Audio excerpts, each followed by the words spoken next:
Good morning student. हमने अपना paper first start करा था, उसमें हमने कंटिन्यूटी के बारे में पढ़ा था।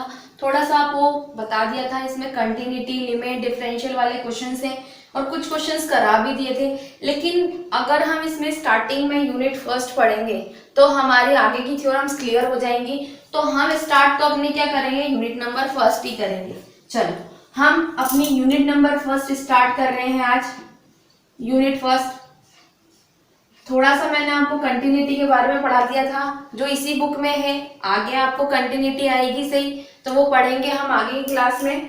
ठीक है, पहले हम यूनिट नंबर फर्स्ट पढ़ते हैं, जिसका नाम है real number system. Real number system.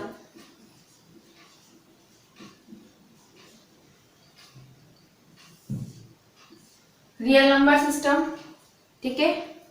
तो यहाँ देखो, रियल नंबर सिस्टम में हमारी पूरी एक यूनिट है। अब इसमें हम जो पढ़ेंगे वो थ्योरम्स है।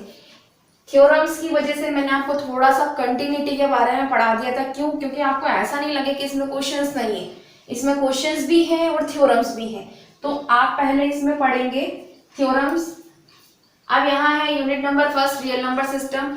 रियल नंबर सिस्टम होता क्या है, ठीक है, उसके बारे में पढ़ेंगे।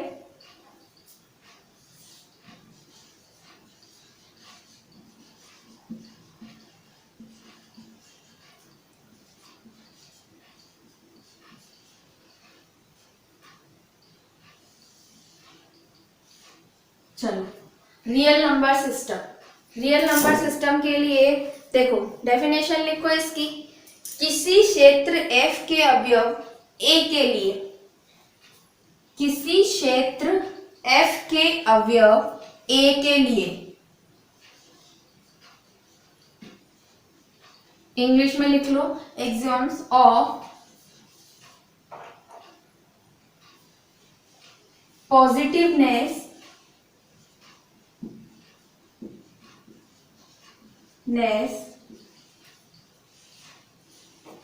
and negativeness।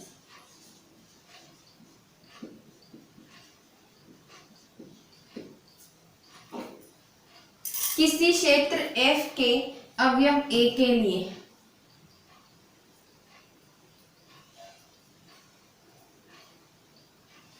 तो यहां देखो, एक्सियम्स ऑफ पॉजिटिवनेस और negativeness.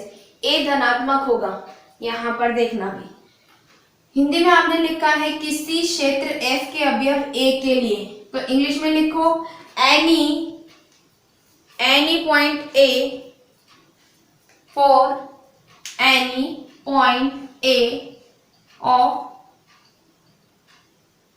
Any point A of field F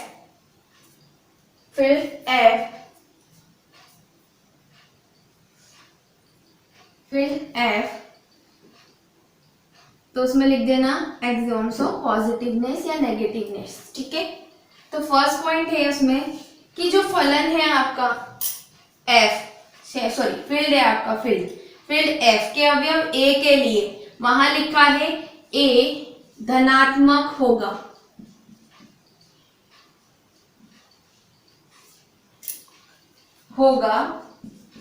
यदि x क्या हो, 0 से बड़ा हो। ठीक है, x मतलब a क्या हो, जो पॉइंट आपका दे रखा हो वो 0 से क्या होना चाहिए, बड़ा होना चाहिए। सेकंड पॉइंट है आपका a ऋणात्मक होगा यदि a क्या हो, 0 से छोटा हो। इंग्लिश में लिखना है a will be positive if a greater than 0। नीचे लिखना a will be negative if a less than 0। ठीक है, अगर 0 से बड़ा है तो पॉजिटिव है, 0 से छोटा है तो नेगेटिव है। तो सबको क्लियर है? ठीक है, अब हम सेकंड जो डेफिनेशन पढ़ेंगे वो पॉजिटिव क्लास की पढ़ेंगे।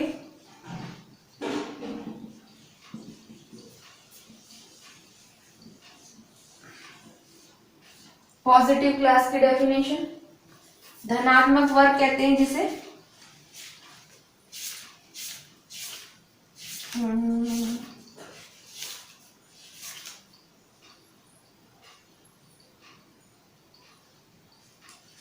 लिखो इसमें, किसी क्षेत्र F का कोई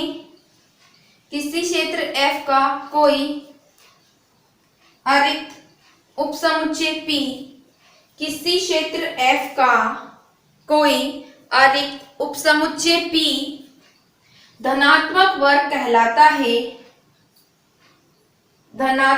कहलाता है यदि के बाद देखो, ए पॉइंट है for all A B belongs to P. P यहां पर पॉजिटिव क्लास है, A plus B belongs to P and A dot B belongs to P.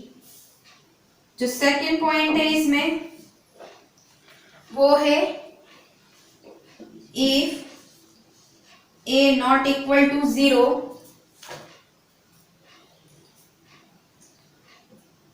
Then A क्या हो, नॉट इक्वल टू 0 हो, ए बिलोंग्स टू पी और minus A belongs to P. अगर a क्या हो जाए, नॉट इक्वल टू 0 हो जाए, तो क्या होगा, या तो a p से बिलोंग करेगा या माइनस का a p से बिलोंग करेगा इसमें। ठीक है, इंग्लिश में लिखो, क्या लिखा है था, किसी क्षेत्र f का कोई अरिक्त समुच्चय p, तो लिखो any field f, any field f, any field f, sorry any, हाँ, फील्ड f का एक अरिक्त समुच्चय, any field f is set, any field f is non empty subset p is called, any field f a non-empty subset P is called a positive class if के बाद ये दोनों point लिख दो। Book में पेज नंबर 10 पर आपको दे रखा है सारी डेफिनेशन, या तो आप उसको टिक कर दे जाओ, वहां से लिख लो, सब आपको वहां से क्लियर हो जाएगा। ठीक है, तो यहां पर आप एक रिमार्क लिखेंगे,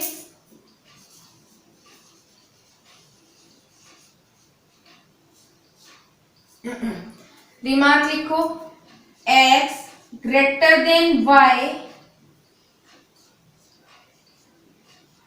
x minus y belongs to p, या x minus y greater than 0।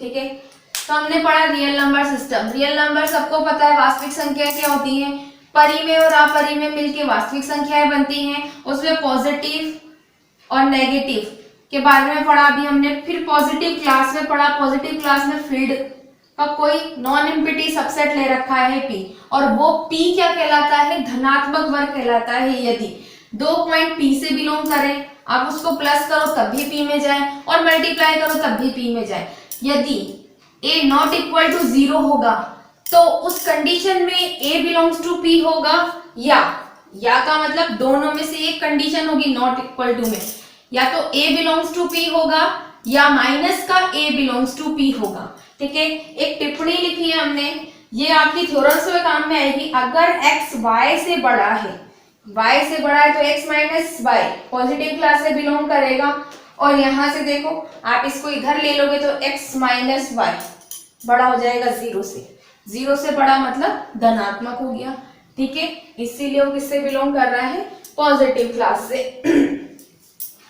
Page number 10 पर आपको मिल जाएगा, जो हमारी यूनिट स्टार्ट हो रही है वो वहीं से स्टार्ट हो रही है, जिसे हिंदी में कहेंगे क्रम अभिग्रहित, क्रम अभिग्रहित। क्रम अभिग्रहित क्या होता है, देखो इसमें क्रम अभिग्रहित के लिए आपके पास 4 पॉइंट दे रखे हैं। एक है ट्राइकोटोमी लॉ, जिसे कहते हैं त्रिविभागीय नियम। तो हम फर्स्ट वाला पॉइंट इसे ओ से लिखना, O1, O मतलब ऑर्डर एक्सोम्स का फर्स्ट पॉइंट। फर्स्ट पॉइंट है आपका ट्राइकोटोमी लॉ।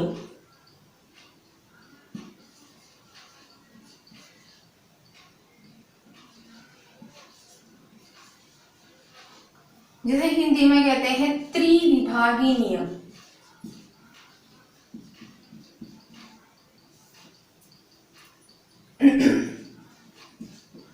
त्रिविभागीय नियम क्या होता है, देखो त्रिविभागीय नियम में है for all A, B belongs to F, A और B F से बिलोंग कर रहे हैं, लेकिन ऐसे लिख रहा है निम्न में से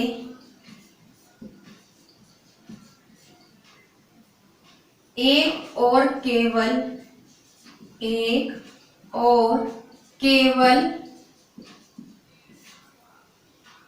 एक ही सत्य है।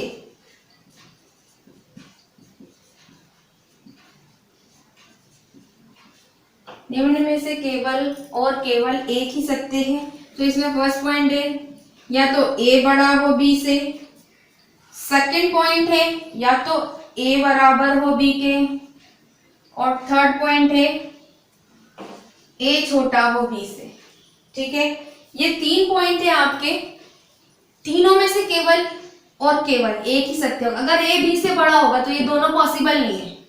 अगर दोनों बराबर हैं तो दोनों पॉसिबल नहीं है। ठीक है, अगर आपके पास ये है कि A B से क्या है, छोटा है, तो ये दोनों पॉसिबल नहीं।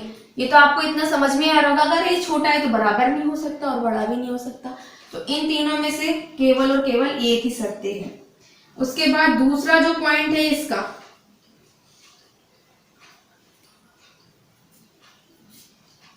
वो है आपका ट्रांजिटिव लॉ। ट्रांजिटिव लॉ का मतलब होता है संक्रामक नियम। संक्रामक नियम आपने 12th क्लास में पढ़ रखा है, 11th में भी पढ़ा है, अभी 11th में भी आने लग गया है। संक्रामक नियम सतुल्यता जब प्रूफ करे थे, ठीक है, तुल्यता संबंध, इक्विवेलेंट रिलेशन फाइंड करते थे, वहां पर संक्रामक नियम होता था। वो क्या होता था, अगर A B से बड़ा है, B C से बड़ा है, तो A क्या होगा, C से बड़ा होगा। तो यहां पर भी वही कंडीशन है। देखो 3 पॉइंट है, A, B, C belongs to F। ठीक है, कंडीशन ये बनती है A B से बड़ा है एंड B C से बड़ा है। अगर A B से बड़ा है और B C से बड़ा है तो आप ऑब्वियसली A क्या होना चाहिए, C से बड़ा होगा। ठीक है, 4 अगर 2 से बड़ा है, 2 1 से बड़ा है, दोबारा से 4 क्या होगा, 1 से बड़ा होगा। ठीक है, इसे हम कहते हैं ट्रांजिटिव लॉ। उसके बाद जो हमारा थर्ड वाला पॉइंट है वो है मोनोटोन लॉ ऑफ एडिशन, जिसे हिंदी में कहते हैं योज्य एकदिष्ट नियम। योज्य एकदिष्ट नियम, योज्य एकदिष्ट नियम क्या होता है, योज्य मतलब योग करना, या तो कुछ जोड़ दो सेम दोनों साइड। इसमें भी आपको 3 पॉइंट ही लेने हैं, A B C। ठीक है, यहां देखो for all A comma B belongs to F, A और बी एफ से बिलोंग कर रहे हैं। यहां देखना ए बी से बड़ा है, ठीक है। मैंने आपसे कहा योज्य एक्दिष्ट का मतलब है योग करना। अगर आप ए में कुछ प्लस करोगे तो वही क्वांटिटी बी में प्लस करोगे तभी कंडीशन सेम रहेगी। सेम का मतलब तब इधर वाला पार्ट बड़ा होगा। क्यों? देखो, जब आप इसमें ए में प्लस करोगे सी को और बी में भी सी को ही प्लस करो, मतलब आपने इधर 2 प्लस करा है तो उधर भी 2 प्लस करा है, तब यही वाला पार्ट क्या हो रहा है? बड़ा हो रहा है। For all C belongs to F, ठीक है। ये है योज्य एक्दिष्ट नियम। ऐसे ही आपका फोर्थ है, वो है monotone law of multiplication. Monotone law of multiplication.